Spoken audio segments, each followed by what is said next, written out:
Janeiro está levando ao seu lar e ao seu coração a mensagem consoladora da doutrina espírita, através do programa Luz na Penumbra.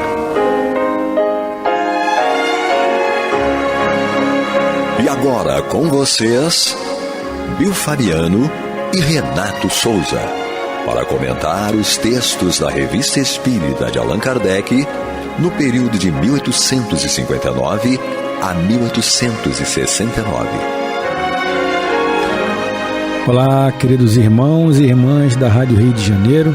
Estamos juntos, mais uma vez reunidos, para dar continuidade ao estudo da obra Revista Espírita do ano de 1859. Ainda no mês de janeiro, estamos aqui, Renato Souza e Bill Fabiano Cordeiro, para darmos continuidade a essa obra-prima da literatura espírita. Nós, para começarmos aqui, nós terminamos, né, Renato, o Príncipe G, né? Sim, ficou faltando um pequeno trecho aqui da obra que a gente vai a partir de agora ler o finalzinho e vamos entrar no senhor Adrien, ou Adrien, né? Adrien, o meu inglês e o meu Isso. francês estão sendo testados ainda, mas Adrien, médium vidente, Isso. ou Adrien, médium vidente.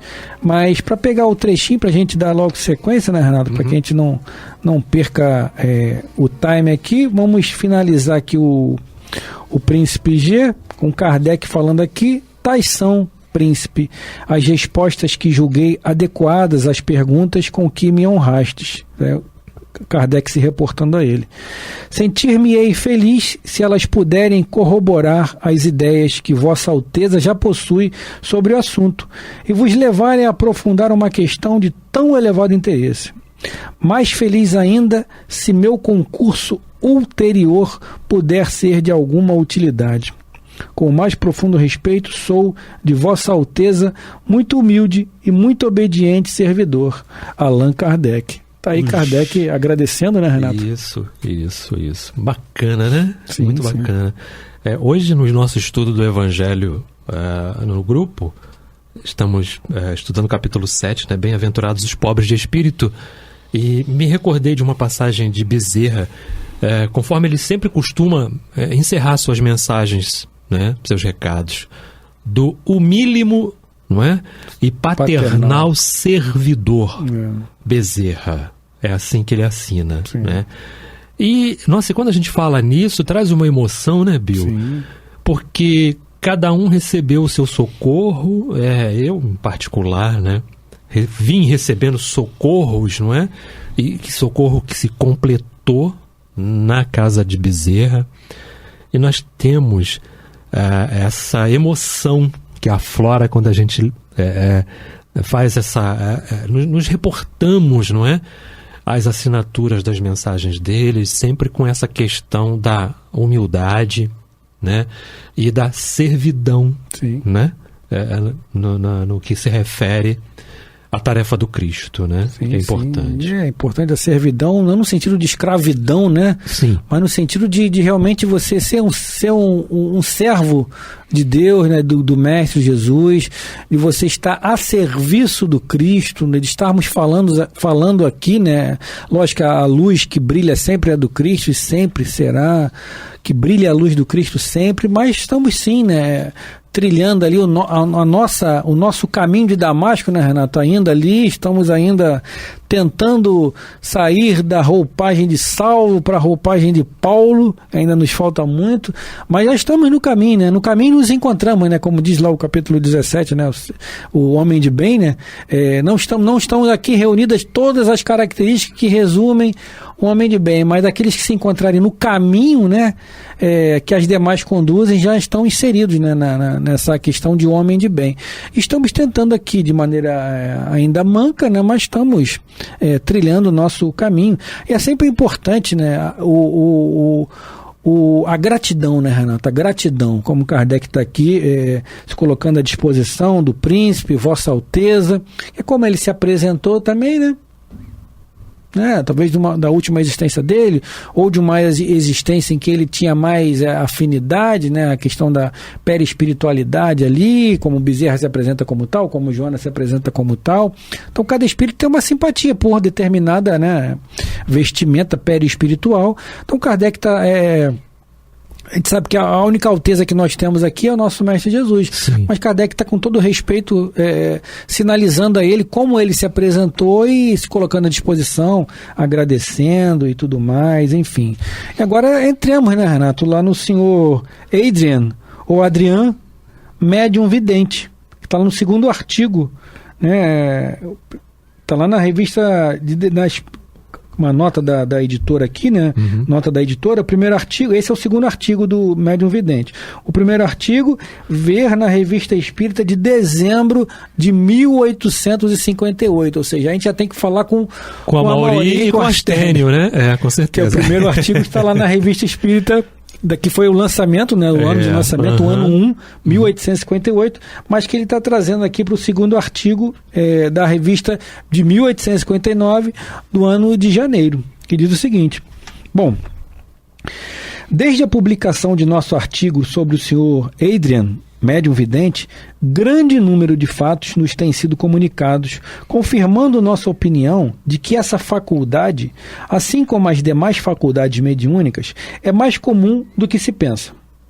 Nós já a tínhamos observado numa porção de casos particulares, e sobretudo no estado sonambúlico. O fenômeno das aparições é hoje um fato comprovado e podemos dizer frequentemente, sem falar dos numerosos exemplos oferecidos pela história profana e as escrituras sagradas. Muitas das que nos foram relatadas ocorreram pessoalmente com aqueles que nos informaram, mas quase sempre esses fatos são fortuitos e acidentais. Ainda não tínhamos visto alguém em que tal faculdade fosse, de algum modo, o estado normal.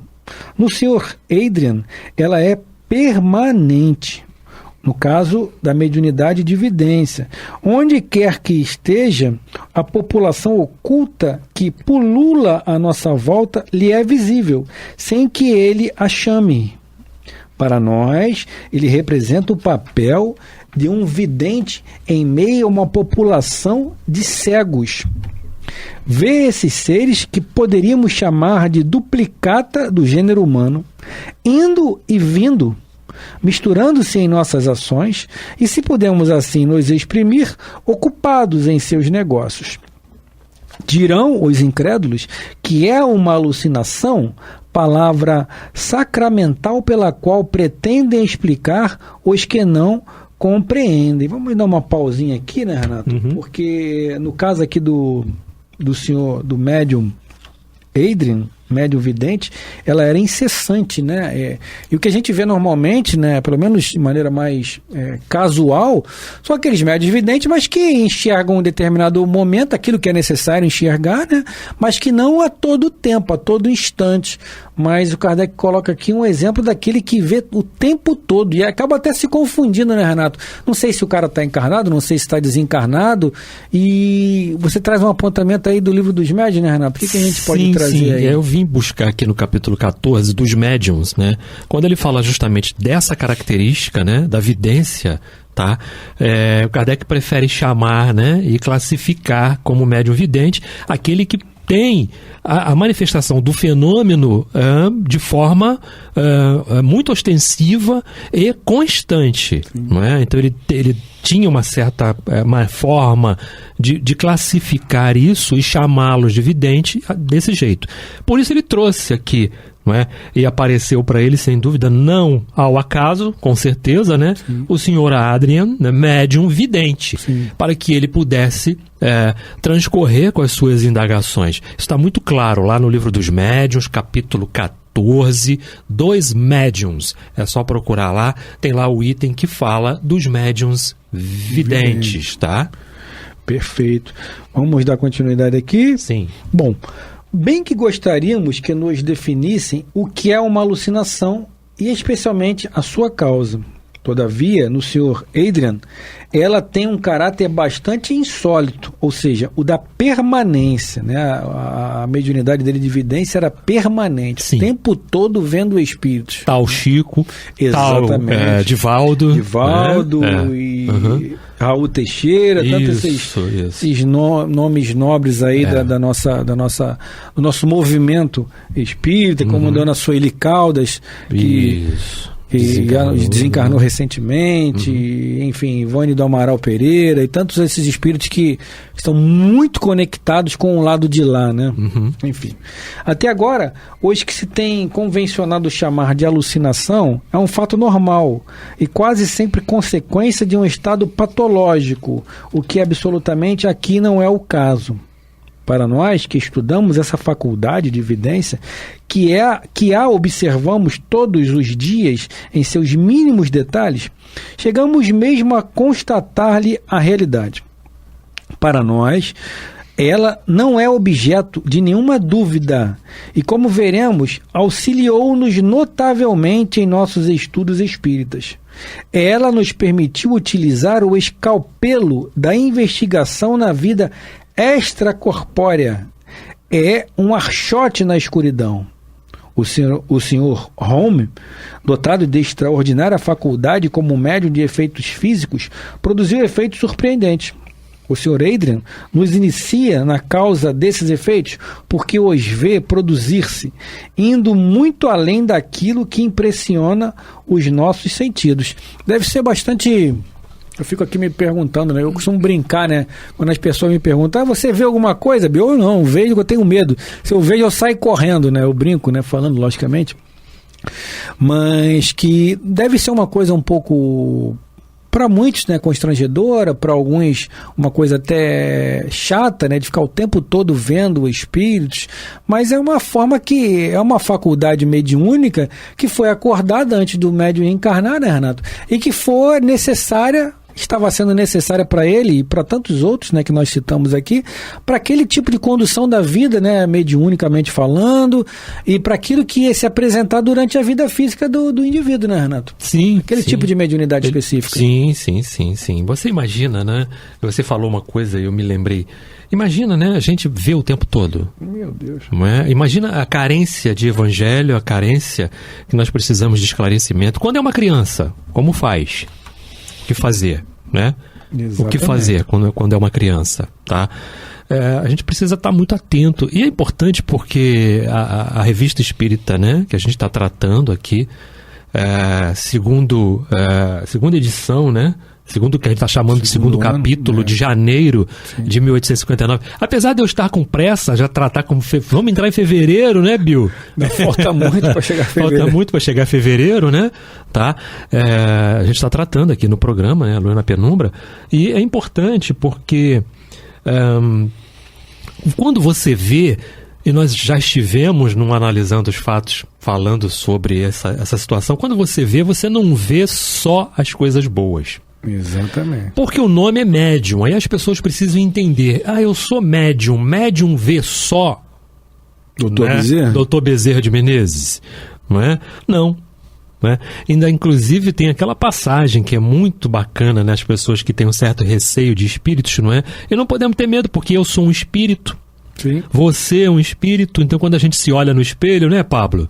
Pablo agora na técnica nos auxiliando, que bacana, né? Então, quando a gente olha no espelho, a gente está se vendo, e estamos vendo um espírito.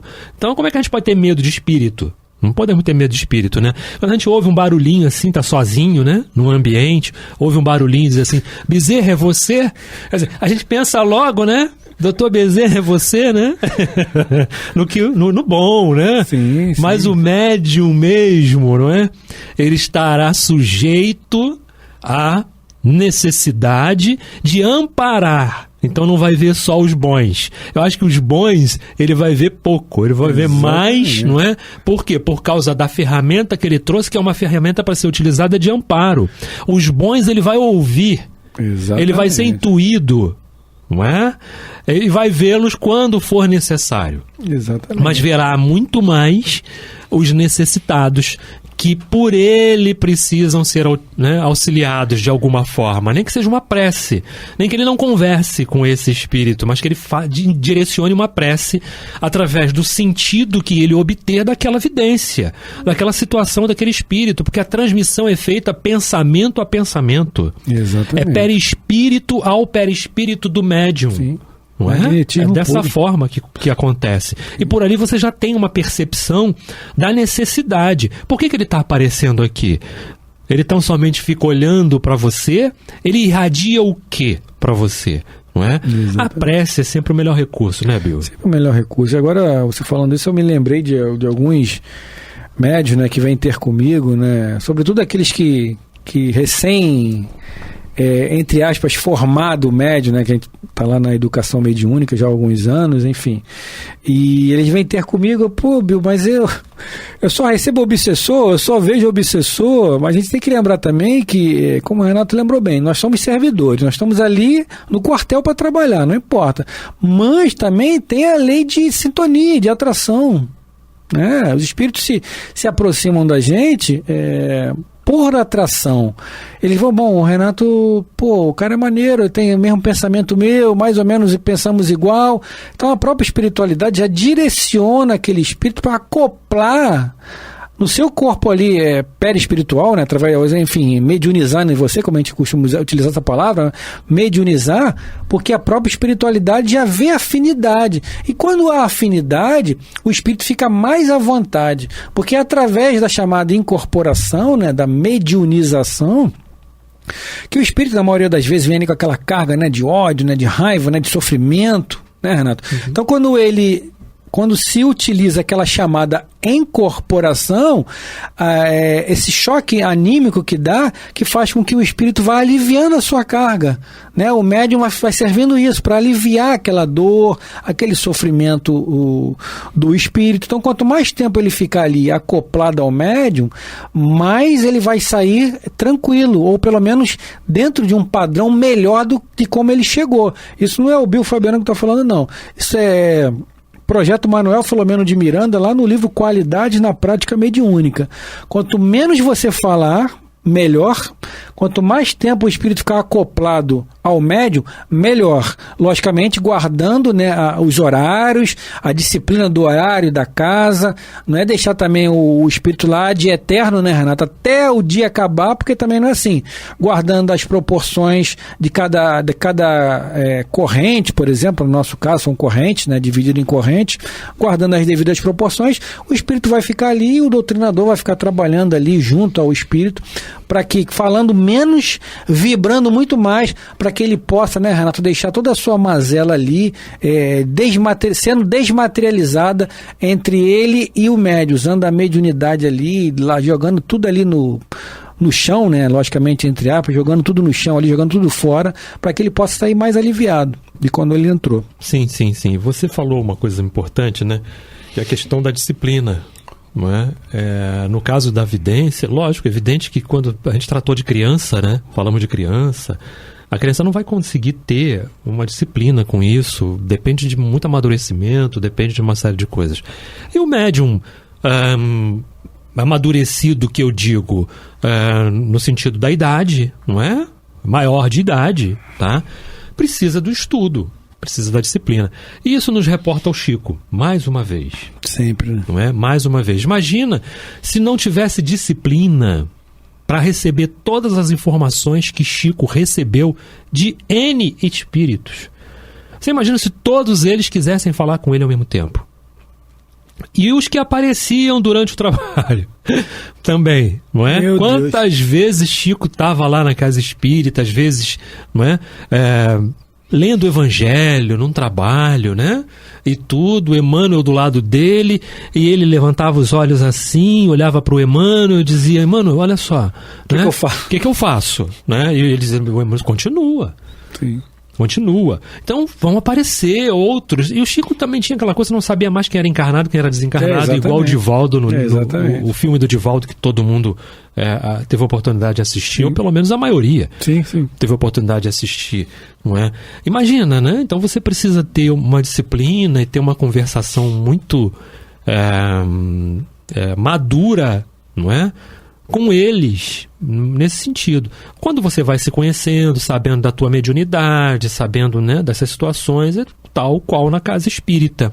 Ali é o momento da manifestação? É o momento da manifestação. É o momento dele chegar, dizer o que está se passando, o que está acontecendo com ele, se assim o quiser. Não é? Exatamente. Se assim o quiser. E é o momento de você entrar com o recurso que dispõe naquele momento, que é o recurso da prece, que é o recurso do evangelho, que é o recurso do direcionamento, de mostrar que, olha, eu estou aqui tentando me melhorar, não é? E que bom que você conseguiu entrar aqui nessa casa, que bom que você já está podendo se apresentar aqui nesta casa. Não é isso? Exatamente. É assim que funciona, né, Bill? Com toda certeza.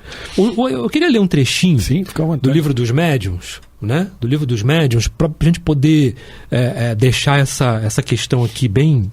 Coisa aqui, né, no capítulo 14, que ele fala lá dos médiuns, lá no item 167, médiuns videntes, ele diz assim: os médiuns videntes são dotados da faculdade de ver os espíritos.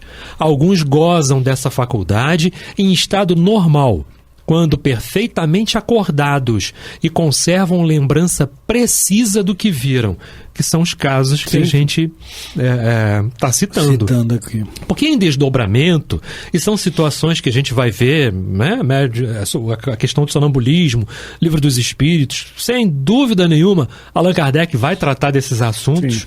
Né? No momento oportuno. Sim. E a gente vai poder falar lá do livro dos espíritos dessas questões, falar desses desdobramentos, falar de tudo isso. Ele acrescenta: outros só a possuem em estado sonambúlico ou próximo do sonambulismo, ou seja, o próximo, né, daquele momento em que afrouxam Sim. os laços do espírito, e ele ganha mais liberdade. E ele ganha mais liberdade para se expandir no mundo espiritual. Sim. Não é isso? Então, é uma faculdade inerente à característica do médium, não é? Mas que vai acontecer de acordo com a necessidade, de acordo com o que ele tem que nos trazer, né? Exatamente. Nos trazer. Exatamente. A gente está, para finalizar aqui, a gente pega um trechinho aqui. A realidade da visão do Sr. Adrian é provada pelo retrato que faz de pessoas que jamais viu, cuja descrição é reconhecida como exata. Certamente, quando ele descreve com rigorosa minúcia os mínimos detalhes de um parente ou de um amigo, evocados por seu intermédio, temos certeza de que ele vê, porquanto não pode tomar a coisa como produto da imaginação. Entretanto, há pessoas que a prevenção as leva a rejeitar até mesmo a evidência. E o que é mais bizarro, para refutar o que não querem admitir, explicam-no por causas ainda mais difíceis que as que lhes são fornecidas. É que são aquelas pessoas que só sabem negar, só querem negar, né?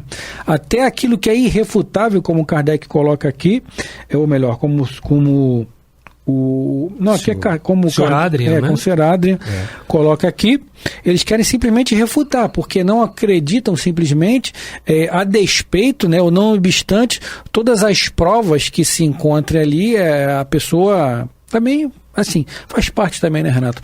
É importante que tenham essas pessoas, os negacionistas aí da doutrina, que fazem com que a gente também, primeiro, nos aprofundemos mais nos estudos, né? Que é para buscar cada vez mais subsídios. Não para tentar demovê-los, convencê-los da ideia, não. Kardec diz que a gente não tem que fazer ninguém acreditar na doutrina. A doutrina não está para a gente fazer acreditar. A doutrina é uma filosofia, é uma mudança de categoria, é uma mudança de atitude, é um processo de reforma íntima. E cada um tem o seu, né, Renato? Cada um tem o seu tempo, cada um tem o seu momento aí de processo de reforma, cada um está em processo de entendimento diferente do outro, e é assim que se dá. Mas o irrefutável... Como negar, né? Como negar a existência de Deus, né? Como negar que esse grande relógio que é o infinito não tem um relojoeiro, né? Sim, como diz o Voltaire, sim. Né? Então, Perfeito. Se esse relógio tão gigantesco tem que ter um relojoeiro para comandar, né? Com certeza. Enfim. E todo mundo vê, né? Qualquer um vê, não é só o espírita. Mediunidade não é só uma questão, né, do espiritismo ou não. Sim. Ela pode estar inerente a qualquer um, né? Exatamente. Qualquer um pode ver. É qualquer um mesmo. Sim, não é isso, Bill? Sim, é isso aí. Nós estamos nos aproximando do final, né, de mais um programa. Agradecemos a todos a todos a presença sempre. Coloquem lá os seus questionamentos, qualquer dúvida vocês entrem em contato com a rádio e estamos aí para responder dentro da luz da nossa ignorância, né, Renato? Aquilo que nos couber, entre em contato com a rádio.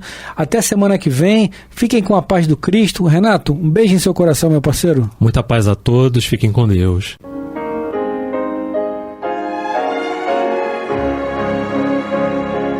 E vamos ouvir agora a prece de encerramento de nosso programa, na voz de Geraldo de Aquino. Jesus, dá-nos coragem para a luta, piedade para os insultos e misericórdia para as injustiças e ingratidões. Limpa nossa alma de inveja e ambições mesquinhas, de ódio e de vingança o nosso caminho.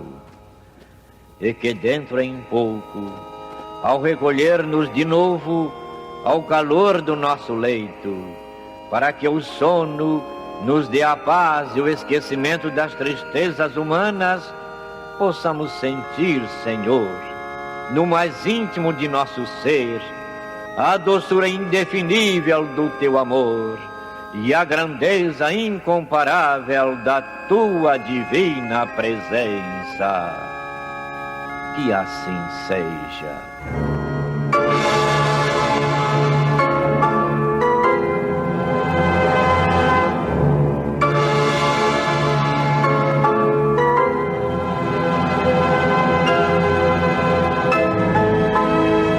Acabamos de apresentar o programa Luz na Penumbra,